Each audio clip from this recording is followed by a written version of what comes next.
नमस्कार मित्रांनो, स्वागत आहे तुमचं आवड गणिताची या चॅनलमध्ये। आज आपण बघतोय कॉन्करन्स ऑफ ट्रायंगल। आता कॉन्करन्स म्हणजे काय, तर कॉन्करन्स म्हणजे इक्वल। दोन ट्रायंगल कुठल्या कुठल्या टेस्टने इक्वल होतात हे आपल्याला बघायचंय। पण त्याआधी तुम्ही माझ्या चॅनलला अजूनही सबस्क्राइब केलं नसेल तर चॅनलला सबस्क्राइब करा आणि व्हिडिओ आवडला तर व्हिडिओला पण नक्की लाईक करा। तर बघा, आता पहिली कॉन्करन्स ऑफ ट्रायंगल जी आहे त्या कॉन्करन्स ऑफ ट्रायंगल मधली पहिलीची जी टेस्ट आहे ती आहे आपली एस टेस्ट। आता एस म्हणजे काय बघा, एस म्हणजे साइड, ए म्हणजे अँगल आणि दुसरा एस म्हणजे पण साइड, म्हणजे side angle side test. Side angle side test. तर साइड अँगल साइड टेस्ट कशावरून हे करायची ते आता मी सांगते तुम्हाला। हे बघा, if two sides and the included angle of a triangle are congruent with the, तर दोन ट्रायंगल कशाने एस टेस्ट नुसार कॉन्करंट होतात, तर त्यासाठी काय लागतं, two corresponding sides. Two corresponding sides म्हणजे काय, तर जसं की आता ए बी सी घेतला, म्हणजे ट्रायंगल काय घेतला आपण, A B C, and triangle काय घेतलेलं आहे आपण, यल एम एन घेतलेलं आहे। ट्रायंगल यल एम आणि एन घेतलं, तर करस्पॉन्डिंग साइड्स बघा, इथं एक सिम्बॉल दिसतो आपल्याला वन लाईन, इथं पण वन लाईन दिसते, म्हणजे A B is equals to काय असणार आहे आपलं, एल एम असणार आहे। म्हणजेच काय असणार आहे, साइड ए बी हे कॉन्करन्सचं साइन आहे, कॉन्करन्स मीन्स इक्वल, काय असणार आहे, L M, side L M, ठीक आहे। And included angle of the other triangles. आता दोन इन्क्लुडेड अँगलचं साइन कुठलं दिलेलं आहे बघा, ह्यामध्ये बी आहे, ह्यामध्ये एम आहे, म्हणजेच इथं असणार आहे तुमचा अँगल बी कॉन्करंट अँगल एम असणार आहे, आणि दुसरी साइड जी दिलेली आहे ती म्हणजेच काय असणार आहे, तर बीसी आणि एम एन दिलेली आहे, म्हणजेच काय असणार आहे, साइड बीसी, बीसी ला कॉन्करंट काय आहे तुमची एम एन आहे, म्हणजे साइड एम एन। म्हणजेच काय झालं बघा की triangle A B C congruent triangle काय असणार आहे, L M N, L M N. Then the triangles are congruent with each other. हे दोन ट्रायंगल काय असणार आहेत आपले, कॉन्करंट असणार आहेत। Which test, side angle side test, म्हणजे एस टेस्ट नुसार हे दोन्ही ट्रायंगल कॉन्करंट असतात। आणि जर हे दोन ट्रायंगल कॉन्करंट झाले तर त्याचे राहिलेले जे अँगल्स असतात, म्हणजे अँगल ए कॉन्करंट अँगल काय असणार आहे, एल असणार आहे, आणि सी अँगल काय असणार आहे, कॉन्करंट अँगल काय असतो, एन असतो। ह्याला आपण काय म्हणतो, तर सी ए सी टी म्हणतो, म्हणजे corresponding angles of congruent triangle. जर ट्रायंगल कॉन्करंट असतील तर त्याचे करस्पॉन्डिंग अँगल्स पण कॉन्करंट असतात। आणि त्याच पद्धतीने आपली तिसरी राहिलेली बाजू आहे, म्हणजेच ए सी कॉन्करंट काय असणार आहे आपली, एल एन असणार आहे। ह्याला काय म्हणणार आहे आपण, CSCT। तर आता CSCT म्हणजे काय, सी म्हणजे कॉन्करंट, एस म्हणजे side of concurrence triangle, corresponding sides of concurrent triangles असं म्हटलं जातं त्याला। ही आहे आपली एस टेस्ट। दोन नंबरची टेस्ट आहे आपली एस टेस्ट। एस म्हणजेच काय बघा, साइड आणि साइड, म्हणजे एकमेकांना तीन साइड जर कॉन्करंट असतील करस्पॉन्डिंग ट्रायंगलच्या, तर मग ते दोन ट्रायंगल्स एकमेकांना काय असतात, कॉन्करंट असतात। डेफिनेशन बघतोय आपण, if three sides of a triangles are congruent, म्हणजे जर समजा आता इथे बघा वन लाईन दिलेली आहे, इथं डबल लाईन सिम्बॉल आहे, इथं ट्रिपल लाईन सिम्बॉल आहे, म्हणजेच काय, तर एक्स वाय ला काय असणार आहे बघा, तर सेगमेंट काय असणार आहे इथं, एक्स वाय, कॉन्करंट सेगमेंट काय असणार आहे आपला, क्यू आर असणार आहे, ठीक आहे। नेक्स्ट काय असणार आहे आता इथं कुठला दिलेला आहे बघा आता, तर segment Y Z, congruent segment काय असणार आहे आपला, पी क्यू असणार आहे, and segment P R, congruent segment काय असणार आहे आपल्याला, वाय झेड असणार आहे। म्हणजेच काय, एक्स वाय ला कुठली साइड इक्वल असणार आहे, तर क्यू आर ही साइड इक्वल असणार आहे आपली, पी क्यू ला काय असणार आहे आपली, एक्स झेड इक्वल असणार आहे, आणि पी आर ला काय दिलेली आहे त्यांनी, तर झेड वाय दिलेली आहे, म्हणजे असणार आहे इक्वल। तर तसं असेल तर 3 corresponding sides of the other triangle, then the two triangles are काय असणार आहेत, कॉन्करंट असणार आहेत. म्हणजे हे जे पी क्यू आर आणि एक्स वाय झेड हे जे दोन ट्रायंगल आहेत ते एकमेकांना काय असणार आहेत, कॉन्करंट असणार आहेत. म्हणजेच बघा इथे लिहिताना आपण काय लिहिणार आहे, triangle X Y Z congruent triangle R Q P हे एकमेकांना काय झाले, कॉन्करंट झाले. त्याच पद्धतीनं बघा इथं पी अँगलला काय असणार आहे, झेड अँगल इक्वल असणार आहे. क्यू अँगलला काय असणार आहे, आपला वाय अँगल इक्वल असणार आहे. आणि आर अँगलला काय असणार आहे, आपला एक्स अँगल इक्वल असणार आहे. कधी जेव्हा हे दोन ट्रायंगल एकमेकांना कॉन्करन्स होतात त्यावेळेला काय असणार आहे, तर अँगल पी कॉन्करन्स अँगल काय असणार आहे, आपला झेड असणार आहे. अँगल काय आलं बघा, अँगल क्यू कॉन्करंट अँगल काय असणार आहे, वाय असणार आहे. आणि अँगल आर कॉन्करंट अँगल काय असणार आहे, आपला एक्स असणार आहे. कधी, तर corresponding angles of congruent triangle. म्हणजे ज्या वेळेला दोन triangle S S S test नुसार, हा ट्रायंगल कशानुसार झाला, एस एस आणि एस टेस्ट नुसार कॉन्करंट झाला. त्यामुळं काय झालं, त्याचे राहिलेले जे अँगल्स होते ते एकमेकांना काय झालेले आहेत, इक्वल झालेले आहेत किंवा करस्पॉन्ड्स आहेत किंवा इक्वल आहेत.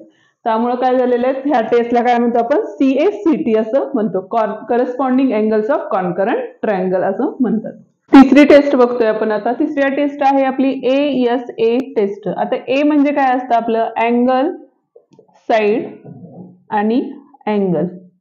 तर यामध्ये बघा काय होणार आहे, तर काय सांगितलेलं आहे, if two angles of a triangles and one side included bye them are concurrent with two corresponding angles and the sides included by them of the other triangle, then the triangles are concurrent with each other. म्हणजे काय सांगितलेलं आहे बघा, तर एका angle म्हणजे एक triangle आहे आपला XYZ आणि दुसरा ट्रायंगल आहे आपला DEF आहे. म्हणजेच बघा triangle XYZ and triangle DEF मध्ये, तर इथं काय सांगितलेलं बघा, हा जो सिम्बॉल दिलेला आहे हा एक्सचा तो 0 वाला, म्हणजेच एक्स अँगल आणि डी अँगल हे काय आहेत, एकमेकांना कॉन्करंट आहेत म्हणजे इक्वल आहेत. म्हणजेच कुठले करस्पॉन्ड झाले, अँगल एक्स कॉन्करंट अँगल काय असणार आहे, आपला डी असणार आहे. आता जी साइड देताना दिलेली आहे, म्हणजे इथं जे सिम्बॉल दिलेलं आहे एक्स झेड ला, ते सिम्बॉल काय आहे, DF ला आहे. म्हणजेच काय असणार आहे, साइड XZ कॉन्करंट साइड काय असणार आहे, आपली DF असणार आहे. आणि जो अँगल दिलेला आहे एक्स म्हणून, तो अँगल इथं पण दिलेला आहे. म्हणजे angle Z is equal to angle काय असणार आहे, F असणार आहे. Angle Z congruent angle F. म्हणजे दोन अँगलच्या मध्ये एक साइड आलेली आहे. म्हणजेच कुठली टेस्ट आलेली आहे आपली, ASA angle side angle test नुसार हे दोन ट्रायंगल काय झालेले आहेत, कॉन्करंट झालेले आहेत. आणि हे जर दोन्ही ट्रायंगल कॉन्करंट असतील तर CSCT नुसार काय होईल, तर हा आपला वाय अँगल आणि ई अँगल आहे तो इक्वल असणार आहे. तसंच XY ला इक्वल लाईन कुठला सेगमेंट असणार आहे, DE असणार आहे. आणि YZ ला इक्वल काय असणार आहे, EF असणार आहे. हा आहे आपला ASA टेस्ट.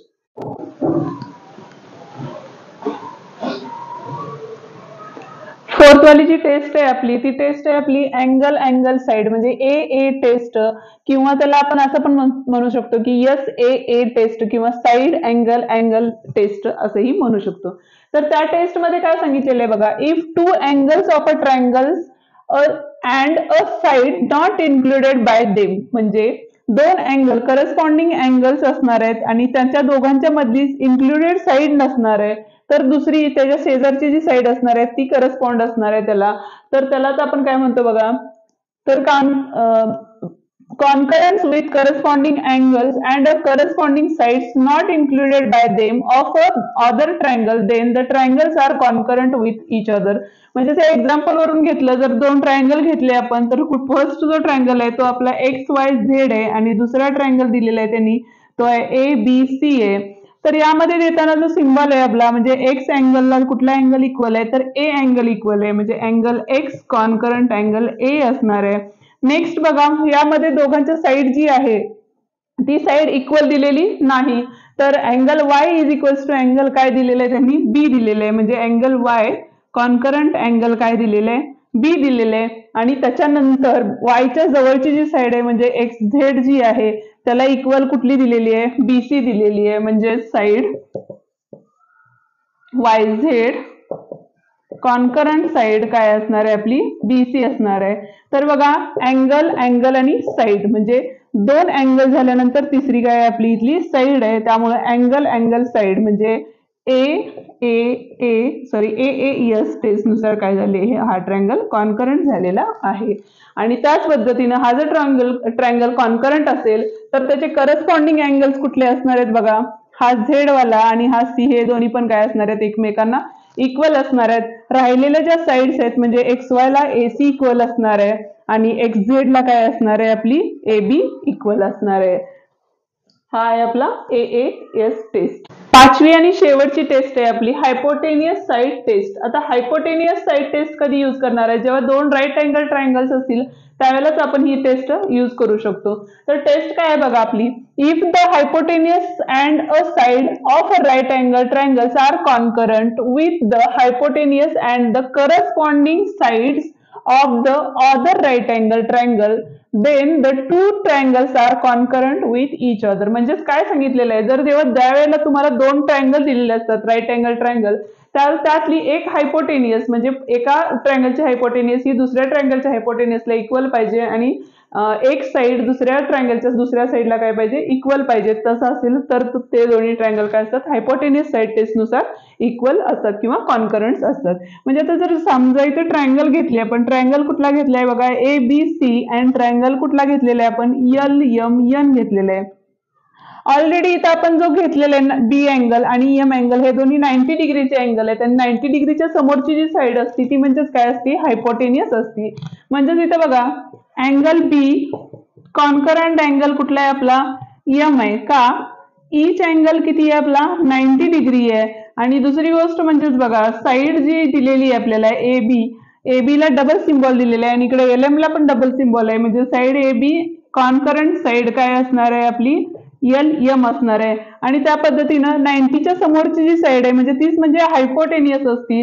म्हणजे hypotenuse of AC concurrent hypotenuse of LN किंवा या ठिकाणी तुम्ही साइड लिहिलं तरी चालेल. तर हे दोन्ही ट्रायंगल कुठले ट्रायंगल आहेत बघा ABC कॉन्करंट ट्रायंगल काय असणार आहे आपला LMN. कुठली टेस्ट असणार आहे हायपोटेनियस साइड टेस्ट थेरम. ठीक आहे. तसं जर असेल तर राहिलेले जे करस्पॉन्डिंग साइड्स असतात किंवा करस्पॉन्डिंग अँगल्स असतात हे पण काय असतात एकमेकांना इक्वल असतात. जसं की आता BC is equals to MN असणार आहे, angle A is equals to angle EL असणार आहे आणि angle C is equals to काय असणार आहे आपला अँगल EN असणार आहे. इथं आपल्या सगळ्या टेस्ट संपलेल्या आहेत. व्हिडिओ आवडला तर व्हिडिओला लाईक करा आणि चॅनलला सबस्क्राईब करायला विसरू नका. थँक्यू.